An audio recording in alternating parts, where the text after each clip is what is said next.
Hello everyone, कैसे हैं आप सब लोग। आई होप आप लोग अपने घरों पे सेफ होंगे। आज हम बात करेंगे पैरालंपिक्स 2024 के बारे में। इस साल का एक बहुत मेजर इवेंट जिससे आपके एग्जाम में क्वेश्चंस भर भर के जो है वो बन सकते हैं। इससे पहले हम लोगों ने पेरिस ओलंपिक्स 2024 पे भी वीडियो बनाई थी जिसमें हर एक चीज जो आपके एग्जाम पॉइंट ऑफ व्यू से इंपॉर्टेंट है हम लोगों ने डिस्कस करी थी। आज हम बात करेंगे पैरालंपिक्स 2024 के बारे में। जो लोग भी इस चैनल पे नए हैं आप इस चैनल को सब्सक्राइब कर सकते हैं। अगर आपको इसका पीडीएफ चाहिए तो आप लोग हमारी ऐप को डाउनलोड कर सकते हैं। वहां पे आपको इसका पीडीएफ जो है वो प्रोवाइड कर दिया जाएगा। वहां पे आपको डेली फ्री टेस्ट जो है वो भी कंडक्ट करवाए जाते हैं। और ये लेक्चर पर्टिकुलरली जो जूनियर असिस्टेंट हाई कोर्ट का एग्जाम होने वाला है उसके लिए काफी इंपॉर्टेंट है। इसके क्वेश्चंस आपको एसएससी में भी दिखेंगे, जेके एसएसबी में भी आपको इसके क्वेश्चन जो है वो देखने को मिल सकते हैं। अगर आप लोग किसी भी एग्जाम की तैयारी कर रहे हैं जैसे कि JNK police sub inspector constable, नैब तहसीलदार, फॉरेस्टर, पटवारी की, तो आप लोगों को इसके लाइव और रिकॉर्डेड कोर्सेज हमारी ऐप पे मिल जाएंगे इंक्लूडिंग टेस्ट सीरीज। और अगर आप लोग ये ज्वाइन करना चाहते हैं तो 50% डिस्काउंट पे आपको ये प्रोवाइड कर दिए जाएंगे। और पूरे इंडिया में सबसे कम रेट्स पे आपको यहाँ पे तैयारी जो है वो करवा दी जाती है, मात्र 500 रुपए में पूरे एग्जाम्स की इंक्लूडिंग टेस्ट सीरीज। तो चलिए शुरू करते हैं यहाँ पे आज की क्लास को बिना ज्यादा टाइम वेस्ट करे। देखो, पैरालंपिक्स इवेंट जो हुआ है इस पे क्या क्या चीजें इंपॉर्टेंट है जो आपको याद रखनी है, पहले तो हम उस पर बात करते हैं। सबसे पहले बात करेंगे, आपको एक ओवरव्यू इसका पता होना चाहिए। 2024 का समर पैरालंपिक्स था, ठीक है। इसका जो एडिशन था वो था 17। अब इसके एडिशंस को आपको याद कैसे रखना है, एक बहुत बेसिक ट्रिक है। 2020 में जो हमारा टोक्यो ओलंपिक्स हुआ था, ठीक है, जो हमारा ओलंपिक्स था वो कौन सा एडिशन था, वो था 32।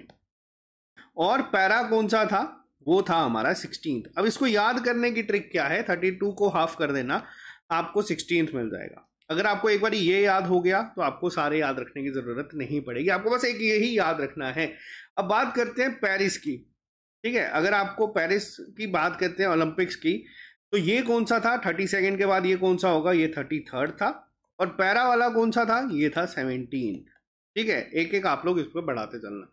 कई बार पेपर में पूछा जाएगा, जैसे मान लो जो लॉस एंजलिस में हमारे ओलंपिक गेम्स होंगे वो कौन सा एडिशन होगा, वो होगा 34, ठीक है। और पैरा की अगर मैं बात करूं तो वो कौन सा होगा, वो होगा हमारा 18, ठीक है। वैसे ही ब्रिस्बेन में जो होंगे 2032 के, ये 2028 का होगा। ओलंपिक एडिशन कौन सा होगा, 35।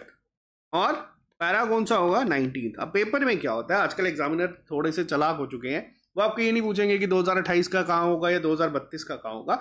वो सीधा सीधा ये क्वेश्चन बना देते हैं कि बताओ 19th एडिशन कहाँ पे खेला जाएगा आपके ओलंपिक्स का या पैरालंपिक्स का। तो ये आपको ना एक सीक्वेंस याद रखना है। याद रखने की ट्रिक बहुत बेसिक है, आपको बस ये याद रख लेना है ओलंपिक्स गेम्स कहाँ हुए थे। और ये भी क्या 32 हुआ था और उसका हाफ 16। ऐसा ना हो कि आप पेपर में 34 का हाफ करके यहाँ पे याद रख रहे हो, सिर्फ आपको टोक्यो याद रखना है, उसके बाद एक एक इंक्रीज करते चलना, आपको ये याद रह जाएगा, ठीक है। 17th एडिशन था पैरालंपिक गेम्स का। अब पैरालंपिक्स और ओलंपिक्स में क्या फर्क होता है, पैरालंपिक्स में वो एथलीट्स जो है पार्टिसिपेट करते हैं जिनको किसी ना किसी तरीके की कोई डिसेबिलिटीज होती है, अलग अलग कैटेगरीज इसमें बनाई जाती है based on your disability. Location क्या थी, पेरिस फ्रांस में इवेंट हुआ था। ओपनिंग और क्लोजिंग डेट, देखो ये अभी बहुत रिसेंट इवेंट हुआ है, तो हो सकता है जो आपके एग्जाम आने वाले 1-2 महीने के होंगे उसमें आपको ओपनिंग या क्लोजिंग डेट के बारे में पूछा जा सकता है, स्पेसिफिक डेट के बारे में। तो ओपनिंग डेट थी इसकी 28 अगस्त 2024, जो कि क्लोजिंग डेट थी वो थी 8 सितंबर 2024, जिसमें 4463 लोगों ने जो है पार्टिसिपेट करा था एथलेटिक्स में। और इवेंट जो थे टोटल इसमें 549 थे, जिसमें 22 स्पोर्ट्स जो थी इंक्लूड करी गई थी। ये क्वेश्चंस पेपर में नहीं बनते बट आपको पता होने चाहिए। अब बात करते हैं यहाँ पे सबसे इंपॉर्टेंट क्वेश्चन जो पूछा जाता है आजकल, जो लेटेस्ट ट्रेंड की अगर हम बात करें तो ये आपको देखने को मिलता है कि बताओ इस इवेंट का मैस्कॉट कौन था, ठीक है। तो पैरालंपिक का कौन था मैस्कॉट, तो वो थे पैरालंपिक फ्रिजेस। देखो अब यहाँ पे अगर बात की जाए ओलंपिक्स के भी यही थे, जिनको आप यहाँ पे देख सकते हो। बेसिकली ये हैट है जिसका एक फ्रांस में बहुत अलग ही जो उनका एक प्रभाव है, ठीक है। ज्यादा डिटेल में नहीं जाएंगे बट आपको याद रखना कि ये हैट थी जो जिसका नाम क्या है, फ्रिजेस है, ठीक है। पेपर में ये भी पूछा जा सकता है कि जो पैरालंपिक फ्रिजेस है ये बेसिकली है क्या, तो ये जो आप देख रहे हो ये हैट्स है, ठीक है। तो आपको ये याद रखना है, रेड कलर की ये हैट्स थी, तो इन्हें जो है मैस्कॉट बनाया गया था 2024 के पैरालंपिक्स और ओलंपिक्स का भी। ओपनिंग सेरेमनी जो हुई थी वो हुई थी प्लेस द दी ल कॉनकोर्ड स्टेडियम में, और क्लोजिंग जो सेरेमनी हुई थी वो हुई थी स्टेड दे फ्रांस स्टेडियम में। अब यहाँ पे आपको एक और चीज बता दूं, देखो ओलंपिक्स की अगर बात की जाए तो जो उसका सिंबल रहता है, इस तरीके से आप लोगों ने देखा होगा कि रिंग्स रहती है, ठीक है। होमवर्क नोट कर लो, आपको बताना है कि ओलंपिक्स की जो रिंग है उसमें कौन कौन सा कलर जो है वो होता है, बिना सिंबल को चेक करे आपको ये लिखना है। रीजन क्या है मैं आपको बताता हूँ। जो पैरालंपिक्स का रहता है, आप लोग यहाँ जो देख रहे हो ना, इस तरीके से ना क्रेसेंट जो है वो बनाए जाते हैं। अब इसके ऊपर भी मैं आपको पूरा डिटेल में बताऊंगा कि क्या होते हैं, कौन कौन सा कलर यूज होता है, क्योंकि एक बार एसएससी ने पूछा था पेपर में कि आपको बताना है कि इनमें से जो ओलंपिक की रिंग्स है इसमें से कौन सा ऐसा कलर है जो उसकी रिंग में नहीं होता है, ठीक है। तो कॉमन सेंस का क्वेश्चन बनता है जो आप लोगों का आपको पता होना चाहिए, तो ये आपका होमवर्क भी है। नेक्स्ट पे आते हैं। देखो ओवरऑल अगर मैं इसको समराइज करूं इस इवेंट को, तो सबसे ज्यादा मेडल जीते थे चाइना ने 220, उसके बाद ग्रेट ब्रिटेन ने जीते थे 124, और यूनाइटेड स्टेट्स ने जीते थे 105, ठीक है। अब बात करेंगे थोड़ा सा इंडिया के पॉइंट ऑफ व्यू से, हमारी मेडल टैली क्या थी इस बार की। देखो 17th एडिशन था, याद रखना इंडिया का रैंक 17th में था 18th, ठीक है। हम एक स्टेप और आगे चल रहे थे। याद रखने की जो ट्रिक है वो यही है कि 17th एडिशन में हम लोग 18th आए थे, ठीक है। टोटल मेडल जीते गए थे हमारे द्वारा 29, जिसमें 7 गोल्ड मेडल थे, 9 सिल्वर मेडल थे और ब्रॉन्ज मेडल थे जिसमें से 13। बहुत ही जबरदस्त परफॉर्मेंस इस बार रही थी। इससे भी ज्यादा इंपॉर्टेंट क्वेश्चन कई बार बनता है स्टैटिक जीके की फॉर्म में, आपसे बहुत बार पूछा जाएगा शेफ द मिशन कौन थे। देखो शेफ द मिशन की अगर बात करें तो ये बेसिकली क्या होता है, ये आता है एज अ आपका हेड कौन था इस बार मिशन का, ठीक है। अगर मैं इसको अब बात करूं यहाँ पे ओलंपिक्स की, ठीक है, मैं साथ साथ में आपको ओलंपिक्स का बता रहा हूं, तो वो कौन थे। बहुत सारे बच्चे ना यहाँ पे कंफ्यूज हो जाएंगे अभिनव बिंद्रा के साथ, लेकिन याद रखना ये थे आपके गगन नारंग, जो कि शूटिंग से बिलोंग करते हैं, ठीक है। अब यहाँ पे अगर मैं बात करूं पैरालंपिक्स की, तो यहाँ आप देख सकते हैं सत्य प्रकाश सांगवान जी। अब सत्य प्रकाश सांगवान कौन है। देखो सत्य प्रकाश सांगवान की अगर मैं बात करूं, ये बहुत इंपॉर्टेंट नाम होगा, आपको याद रखना है। सत्य प्रकाश सांगवान जो थे ये तक कम से कम भी अगर मैं बात करूं तक मोर देन 10 ईयर्स से पैरालंपिक्स के साथ जुड़े हुए हैं, इस पूरी मूवमेंट के साथ। तो इन्हें जो है इस मिशन का हेड बनाया गया था, तो इनका नाम आपको याद रखना है। अब अगर मैं बात करी जैसे आपको स्टार्टिंग में अभिनव बिंद्रा के साथ बच्चे कंफ्यूज करेंगे। अब अभिनव बिंद्रा जो थे इन्हें ओलंपिक्स ऑर्डर के साथ सम्मानित करा गया है, ठीक है। ये एक बहुत ही हाई लेवल अवार्ड है जो दिया गया था, तो आपको इनका नाम भी याद रखना है। लेकिन शेफ द मिशन ओलंपिक्स के गगन नारंग थे, ये दोनों चीजें बतानी चाहिए। ये भी शूटिंग से ही बिलोंग करते हैं, इनफैक्ट इंडिया को गोल्ड जिताया था इन्होंने, ठीक है। तो ये बस आपको नाम याद रखने हैं कि पैरालंपिक्स के कौन थे, वो थे सत्य प्रकाश सांगवान जी। अब बात करेंगे थोड़ा सा और इवेंट्स के ऊपर। देखो फ्लैग बियरर पे क्वेश्चंस बनते हैं क्लोजिंग सेरेमनी के और ओपनिंग सेरेमनी के। अगर ओपनिंग सेरेमनी की मैं बात करूं तो फ्लैग बियरर कौन थे। फ्लैग बियरर थी आपकी भाग्यश्री जाधव, जो कौन सी स्पोर्ट से बिलोंग करती हैं। देखो मैक्सिमम केसेस में जो क्वेश्चंस बनते हैं आपको एथलीट्स के नाम दे दिए जाएंगे और आपको पूछा जाएगा कि कौन से स्पोर्ट से बिलोंग करते हैं, ठीक है। भाग्यश्री जाधव और सुमित अंतिल जो जेवलिन के एक बहुत ही फेमस, इस साल तो इन्होंने अपना जो मेडल है उसको रिटेन करा, मतलब उसको डिफेंड करा है।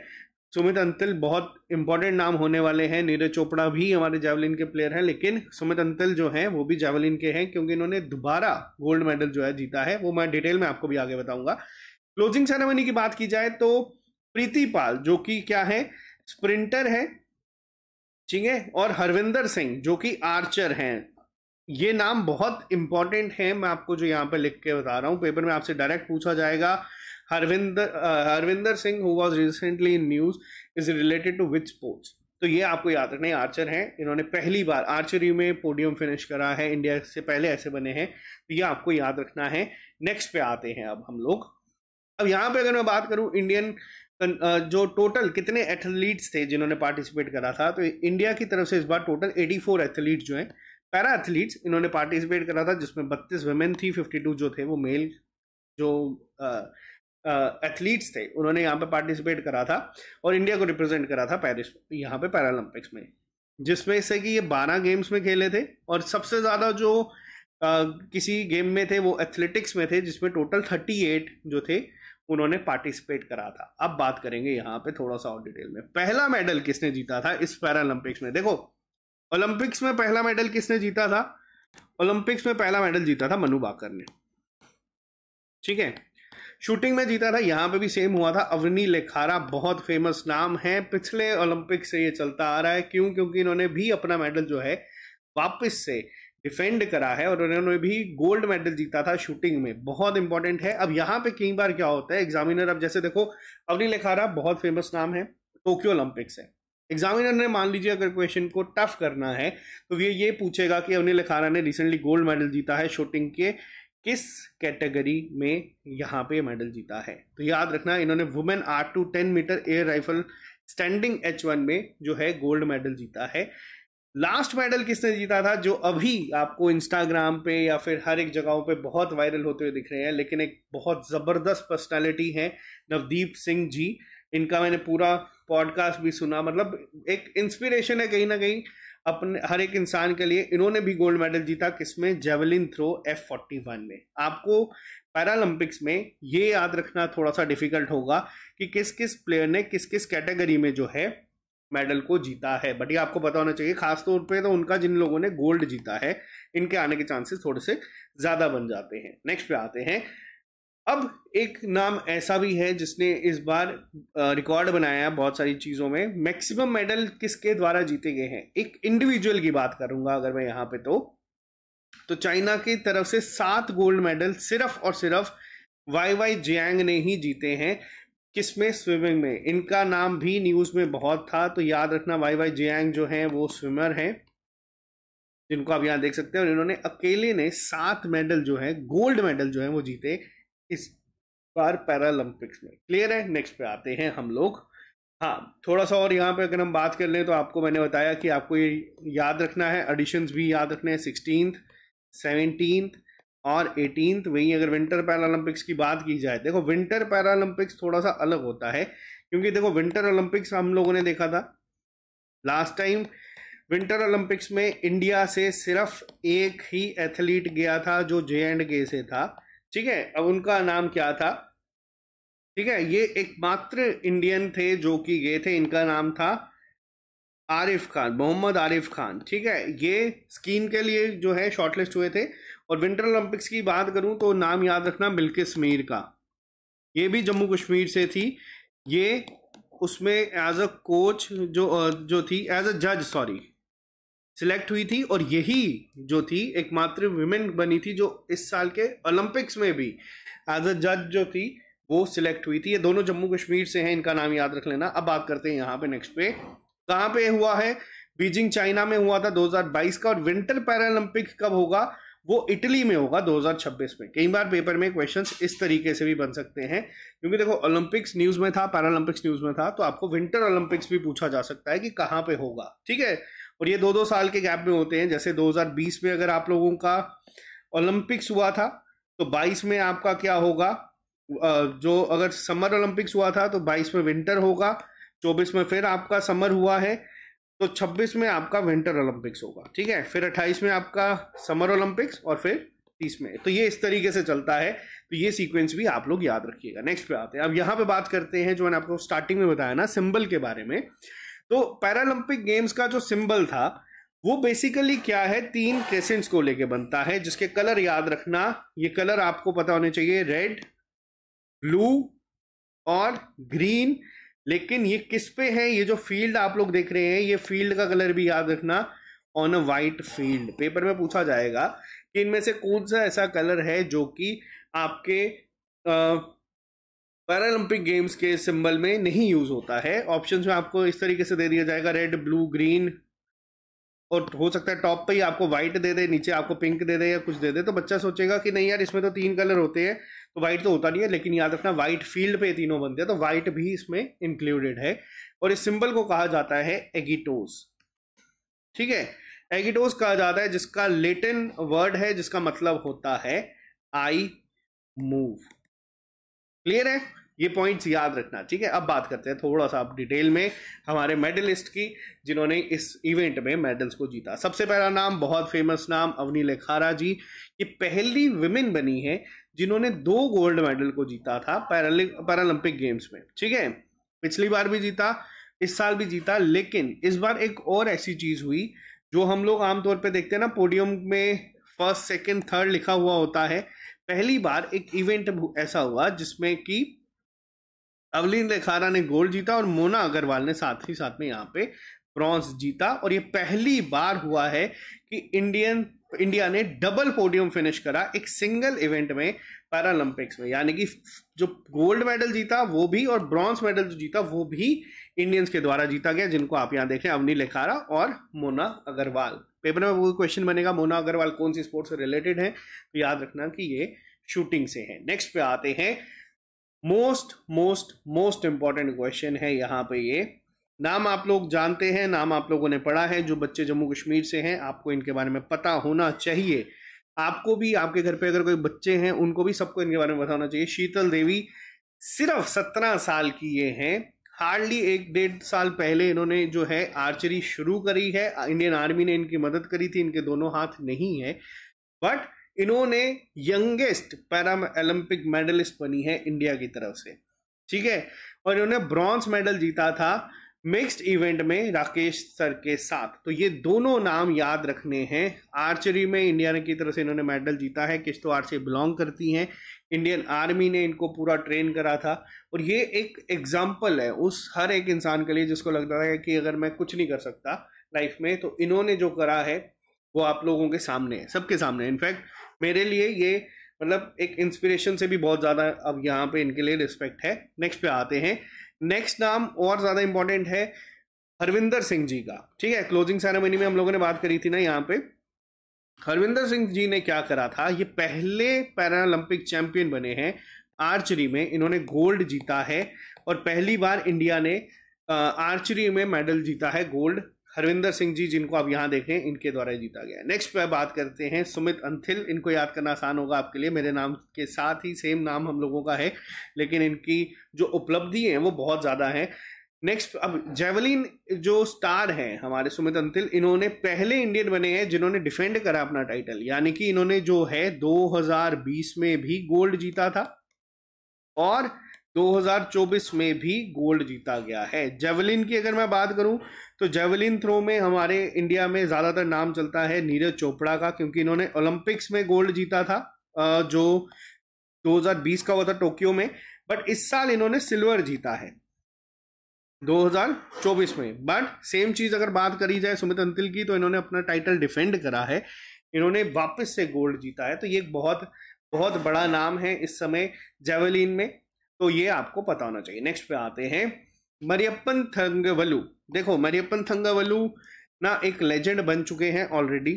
ये पहले इंडियन बने हैं जिन्होंने लगातार 1 नहीं 2 नहीं 3 कंसेक्यूटिव पैरालंपिक्स में मेडल जीते हैं, ठीक है। जब मैं ये चैनल वगैरह कुछ भी नहीं था, जब तैयारी करता था, इनफैक्ट 2012 की अगर मैं बात करूं तो तब से मैं देखता हूं 2016 में इन्होंने मेडल जीता, 2020 में इन्होंने मेडल जीता और 2024 में इन्होंने मेडल जीता।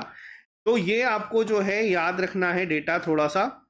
अब इनके पास सारे मेडल्स हैं, यानी कि इन्होंने 2016 में गोल्ड जीता था, 2020 में इन्होंने सिल्वर जीता है और 2024 में इन्होंने ब्रॉन्ज जीता है। तो इनके पास जो लोग एक मेडल को तरसते हैं, इनके पास गोल्ड सिल्वर ब्रॉन्ज तीनों मेडल अपने घर पे पड़े हैं। तो ये कौन से स्पोर्ट से बिलोंग करते हैं? High jump. आपको बता दूं आरबीआई के पेपर में ये क्वेश्चन पूछा गया था 2000, अगर मैं गलत नहीं हूं तो 17-18 में पूछा था, जब इन्होंने 16 में मेडल जीता था, ठीक है। नेक्स्ट पे आते हैं, प्रीति पाल। प्रीति पाल ने ब्रॉन्ज मेडल जीता, ठीक है, 100 मीटर T35 रेस में। और इन्होंने ना ही सिर्फ ब्रॉन्ज मेडल जीता, इन्होंने अपना पर्सनल बेस्ट टाइम जो था उसको बीट करते हैं। मतलब जो ये मान लीजिए आप लोग परफॉर्मेंस देता है इंसान, जो पीक परफॉर्मेंस इनकी रहती थी उसको बीट करके इन्होंने अपना पर्सनल बेस्ट दिया और ब्रॉन्ज मेडल जीता। तो आप खुद सोच सकते हो कि उस दिन एक अलग ही एनर्जी रहती है इंसान के दिल में। और इंडिया का पहला ये मेडल है किसी भी ट्रैक इवेंट पे, ठीक है, पैरालंपिक्स में ये पहली बार इंडिया ने मेडल जीता है प्रीति पाल के द्वारा। नेक्स्ट पे आते हैं, नेक्स्ट नाम दीप्ति जीवांजी। इन्होंने पहले ऐसे इंटेलेक्चुअली इम्पेयर्ड इंडियन एथलीट बने हैं जिन्होंने पैरालंपिक्स मेडल जीता है ब्रॉन्ज, किसमें, women 400 metre T20 class race में। और कपिल परमार, इनका नाम भी याद रखना। देखो ये नाम वो हैं जो लोगों ने इससे पहले कभी नहीं हुआ, तो ये अपने आप में इंपॉर्टेंट बन जाते हैं। ये पहला मेडल जीता है किसमें, जूडो में, ठीक है। जूडो जैसी गेम में इंडिया को रिप्रेजेंट करना और उसके बाद मेडल जीतना है, बहुत इंपॉर्टेंट है। तो यहाँ पे कपिल परमार जी को भी आपको याद रखना है कौन से स्पोर्ट्स से। आप बात करते हैं एक बारी जल्दी से सारे के सारे मेडल टैली की, जो 29 हमारे स्टार एथलीट्स ने मेडल जीते हैं। अवनी लेखारा जी, आपको नाम याद रखना ही रखना है। शूटिंग में पहला मेडल जीता था इन्होंने गोल्ड, साथ ही साथ उसी इवेंट में, सेम इवेंट में ब्रॉन्ज मेडल जीता था मोना अग्रवाल के द्वारा, ठीक है। प्रीति पाल हम लोगों ने डिस्कस करा, एथलेटिक्स में ब्रॉन्ज मेडल जीता था इन्होंने। आपको ना इस बार ये जो इवेंट्स है ना, इनको याद रखना है। गोल्ड वाले तो आपको सब पता होने ही चाहिए। नेक्स्ट बात है, मनीष नरवाल ने शूटिंग में सिल्वर जीता था। रुबीना फ्रांसिस ने शूटिंग में ब्रॉन्ज जीता। प्रीति पाल आप लोग यहाँ पे देख सकते हैं वापस से, इन्होंने वुमेन 200 मीटर में भी ब्रॉन्ज जीता है। निशांत कुमार ने एथलेटिक्स मैन जंप में सिल्वर जीता था। योगेश कथुनिया ने डिस्कस थ्रो में सिल्वर जीता है, ठीक है। नितेश कुमार ने बैडमिंटन में गोल्ड जीता है। ये बहुत एक इंपॉर्टेंट नाम है, मैंने इनका मैच जब हो रहा था वो भी देखा था लाइव, जब गोल्ड मेडल का मैच था। इनके अलावा तुलसीमथाई मुरुगसेन ने बैडमिंटन में सिल्वर जीता था, ठीक है। नेक्स्ट पे आते हैं हम लोग, मनीषा रामदास ने बैडमिंटन में ब्रॉन्ज जीता था। सुहास यथिराज ने भी बैडमिंटन में सिल्वर जीता है। तो बैडमिंटन में आप लोग देख सकते हैं बहुत मेडल आए हैं, लेकिन ये कैटेगरीज अलग अलग थी, तो ये आपको याद रखना है। नेक्स्ट नाम बहुत इंपॉर्टेंट है, शीतल देवी और Rakesh Kumar, youngest Olympics medalist, और सिर्फ 17 साल की हैं अभी ये। देखो इनके पास ना अभी पूरी जिंदगी पड़ी है आर्चरी जैसे इवेंट में पार्टिसिपेट करके मेडल जीतने के, और ये बहुत नाम रोशन करेंगे, इतना आज ही हम लोग कॉन्फिडेंस से कह सकते हैं। मिक्स्ड टीम कंपाउंड ओपन में इन्होंने ब्रॉन्ज जीता, और शीतल देवी ने वर्ल्ड रिकॉर्ड भी ब्रेक करा था अपने सिंगल इवेंट में, बट उनके बाद किसी एक और एथलीट ने उस रिकॉर्ड को ब्रेक कर दिया था उसी इवेंट में। सुमित अंथिल बहुत इंपॉर्टेंट नाम है, गोल्ड मेडल जीता था। नित्य श्री सिवान ने बैडमिंटन में ब्रॉन्ज मेडल जीता था। दीप्ति जीवांजी ने एथलेटिक्स यानी कि 400 मीटर में ब्रॉन्ज जीता है। मरियप्पन थंगवलु इंपॉर्टेंट नेम, 3 मेडल घर पे लगे हुए हैं, ओलंपिक्स के मजाक नहीं, पैरालंपिक्स के मजाक नहीं है, ब्रॉन्ज मेडल इन्होंने जीता है। इससे पहले गोल्ड और सिल्वर ये जीत चुके हैं। शरद कुमार, ठीक है, एथलेटिक्स से हैं, silver. Ajit Singh ji athletics, javelin throw में सिल्वर। सुंदर सिंह गुर्जार जेवलिन थ्रो में ही ब्रॉन्ज मेडल, एथलेटिक्स में ही ये सब आ जाते हैं। इनके साथ साथ सचिन खिलाड़ी जी शॉर्ट पुट में सिल्वर मेडल जीता था इन्होंने। हरविंदर सिंह आर्चरी में गोल्ड मेडल, ठीक है। धर्मवीर ने क्लब थ्रो में गोल्ड मेडल। प्रणव सूरमा ने भी क्लब थ्रो में सिल्वर मेडल, ठीक है। सेम इवेंट में यहाँ पे आप लोग देख सकते हो। नेक्स्ट पे आते हैं कपिल परमार, जूडो में ब्रॉन्ज मेडल। प्रवीण कुमार ने हाई जंप में गोल्ड मेडल जीता था। होकातो होत्से सेमा ने शॉर्ट पुट में ब्रॉन्ज मेडल जीता था, ठीक है। और सिमरन जो थी, इन्होंने विमेन 200 मीटर T12 में ब्रॉन्ज मेडल जीता था। और नवदीप सिंह, जो मैंने आपको बताया last but not the least, javelin throw में गोल्ड मेडल, ठीक है। तो अगर हम बात करें कि किस किस इवेंट में कितने मेडल जीते गए थे इंडिया के द्वारा, तो सबसे ज्यादा मेडल जीते गए थे एथलेटिक्स में 17 मेडल, जिसमें सबसे ज्यादा, अगर 38 में से आपको 17 मेडल मिल रहे हैं तो बहुत बड़ी बात है। आर्चरी में 2 मेडल थे, बैडमिंटन में 5, जूडो में 1, शूटिंग में 4, टोटल जो हुए 29। तो ये था पैरालंपिक्स का पूरा लेखा जोखा, कि जो जो चीज़ें आपसे एग्जाम में पूछी जा सकती हैं वो सब हम लोगों ने यहाँ पे डिस्कस करी हैं। आई होप आपको लेक्चर पसंद आया होगा। अगर लेक्चर पसंद आया तो इस लेक्चर को लाइक करके अपने फ्रेंड्स के साथ शेयर करें, और अगर आप इस चैनल पर नहीं है तो इस चैनल को सब्सक्राइब करें, ताकि आप लोगों को इस तरीके का कंटेंट मिलता रहे। शॉर्ट और सिंपल वे में हर एक चीज़ को हम लोगों ने यहाँ पे कवर कर दिया है। बाकी आप लोग ऐप को डाउनलोड कर सकते हैं, अगर आपको इसका PDF चाहिए तो वो आपको फ्री स्टडी मटेरियल में प्रोवाइड कर दिया जाएगा। तो आज के लिए सिर्फ इतना ही, मिलते हैं हम लोगों से जल्दी नए लेक्चर के साथ। Bye bye, take care, all the very best, see you soon, take care.